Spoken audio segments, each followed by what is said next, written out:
Hello and welcome back to Potomac Local News. I'm Uriah Kaiser, and it is snowing, in case you haven't looked outside your window. And we continue to cover the storm that is giving us the most snow that we have seen in many years. And joining us now is Kelly Hannon from the Virginia Department of Transportation.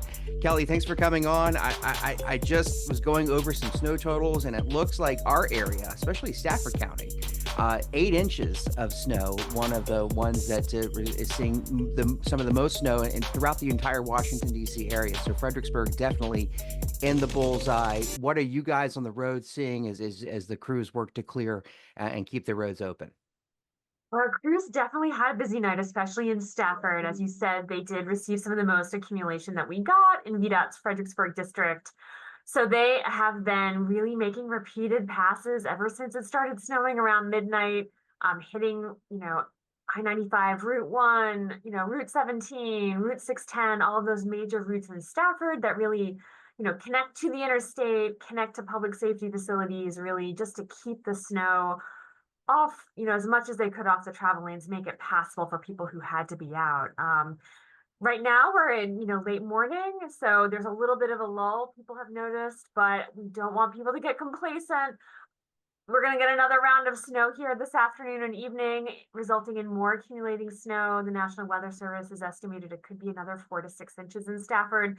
So as soon as that snow starts again, our crews are going to be right back on those primary routes on the interstate, having to kind of make sweeps again and again, just to kind of keep them passable and traversable for emergency personnel and people who have to be out driving. So that's our mission for today, really, is just, as much as we can before the snow is kind of light and fluffy. Right now, we want to push it back out of the lanes as much as we can off the shoulders before it really hardens and freezes overnight and gets much more difficult to remove. So Yeah, you just hit it, because I just came back in. I shoveled my walk. I took my daughter outside. She's obviously very excited at 5 years old to jump through all of the snow, and it is a light and powdery snow. It isn't heavy and wet. It's not the best snowball making snow.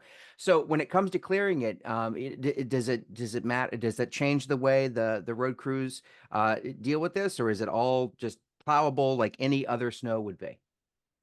I prefer the light and fluffy snow. Like anything else, it'll definitely move a little bit better for us off the road. So we appreciate that. But I think the challenge with this storm will really be this evening, when really tomorrow morning we're going to have temperatures really below 20, they're thinking. So um, really hard refreeze tomorrow, certainly.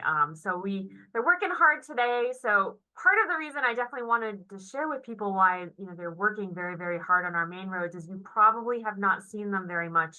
You probably haven't seen us very much in your neighborhood. We may have been able to get into some subdivisions briefly, making a passable route, maybe on your neighborhood's main road that's an 8 to 10 foot wide path where we can get the bulk of the snow off the road, but you are not going to see bare pavement. It's not cleared curb to curb. We haven't necessarily been on every single street. So just want to explain that for people. We will get to everyone, but part of the reason we're working so hard today is because of just the 2 waves of this storm, and that we really want to work hard to prevent that packed down, crusted over snow from getting in our intersections and crossovers. We're trying to work really hard to get Route 1, 610, 17, 3, all those primary routes clear as we can.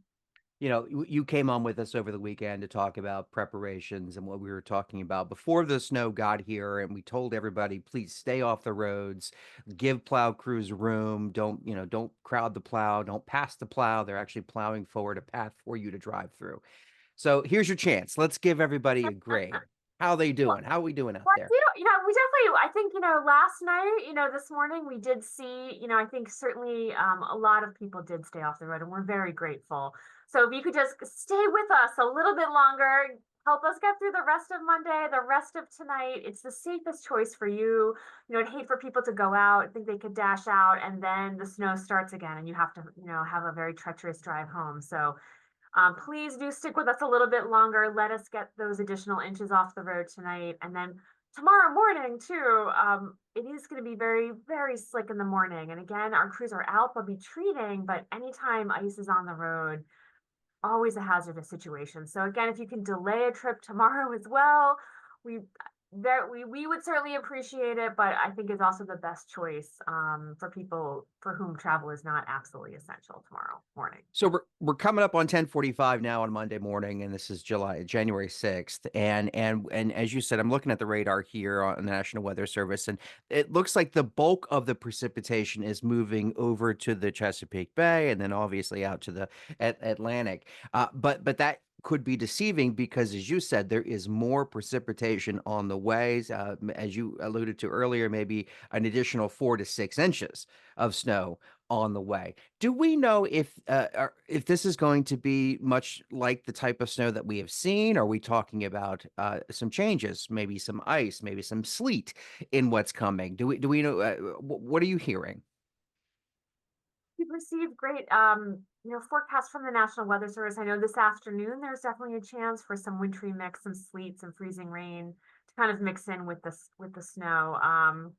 But I do think really it is expected to be accumulating snow.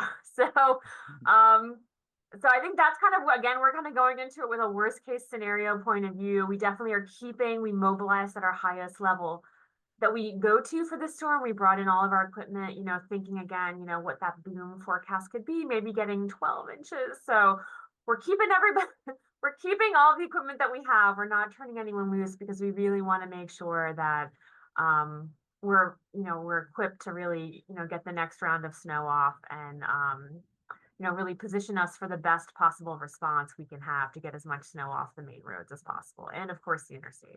Yeah, and you talk about boom, and we're seeing, again, and especially as we talked to about Stafford County, we're seeing some of those higher totals. Coming into this, I know a couple meteorologists I follow on Twitter. It's X, but I continue. I'll never stop calling it Twitter. But they were very nervous about, putting these boom forecasts, a foot of snow. They were very conservative, but we're actually seeing some of those bigger totals coming up. And I think it's important for everybody to know that the Fredericksburg district for VDOT is much bigger than just Fredericksburg. I mean, you guys go all the way down to Kilmarnock, the Northern Neck. You have the Norris Bridge, which crosses the Rappahannock. I was actually just on it over the weekend. We went down that way. When you look at the district, uh, are you seeing varying amounts of snow and how different areas in your entire district are affected, not just in Fredericksburg where we know the snow is piling up? Yeah, we did. We definitely got the most up here in the Fredericksburg area, specifically, we think in Stafford.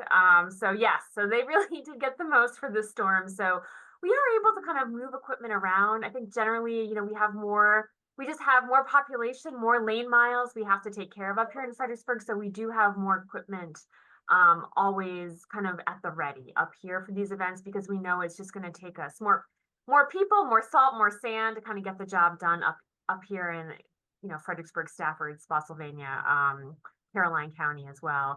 But we did get some snow, certainly in King George, Richmond County, Westmoreland, to a lesser degree, a little, out toward the Chesapeake Bay area. It was a lighter event for them, but we did still receive snow, throughout the district. So yes, we do have other crews and other offices and locations in all of our 14 counties really are working after this event today. Yeah, and you hit it earlier. You said, give us some patience. We'll get to your street. You told us over the weekend you're going to get to everyone, and I know you're repeating that. So just what's the hierarchy of what you treat first, second, third, and so on? It's all about the number of vehicles the road carries. So Interstate 95 is obviously first, and then we look at roads. Route 1 is the alternate route for the interstate, so that's critical to keep that clear, as well as any roads that connect Route 1 and the interstate. So Courthouse Road, for example, is pretty important. So after that, we kind of then, once you get down past your primary roads, which are routes numbered, 600 and below, with the exception of 610. Then we have some secondary roads that still carry quite a bit of traffic, maybe more than 3,000, 4,000 vehicles a day. Those come next. And then next you have really your subdivision streets where you're really carrying maybe just people within a neighborhood. And so sometimes it is the case that, the toughest part of your journey might be that trip right outside your door to kind of get out to that secondary road. But again, we will get to everyone. It's going to be a little more challenging with this event because of the temperatures. We may be able to, again, We're trying to make that path, that initial passable path, we'll put down sand. We can provide traction for people on hills and curves, but it is going to be just difficult to get that really down to bare pavement with the temperatures we have this week. Yeah. So don't when you look out your side your window this afternoon and you see that it's not snowing anymore and there's a lull. It's what it is. That's a lull. We see more snow coming in on the back end. So I think the key message here is stay off the roads. Don't get confident. Don't go out just because you see no snow falling right now. We have more coming on the way. Kelly, thank you for coming on and updating us and keeping us in the loop. How VDOT is working to clear the roads. I think you said you have more than 900 pieces of equipment mobilized, or you at least had planned to mobilize that many pieces of equipment, and I imagine that's a lot. Yeah, we have our staff, and they know this is a huge responsibility to serve our community. They really train for this all year. There's a lot of coordination between a lot of different business offices, and we appreciate, we have a lot of contractor partners. Really, we couldn't accomplish this without all of the businesses and individuals who come and help our VDOT employees during the winter. So we know they're spending time away from their families, and we're grateful for their service too.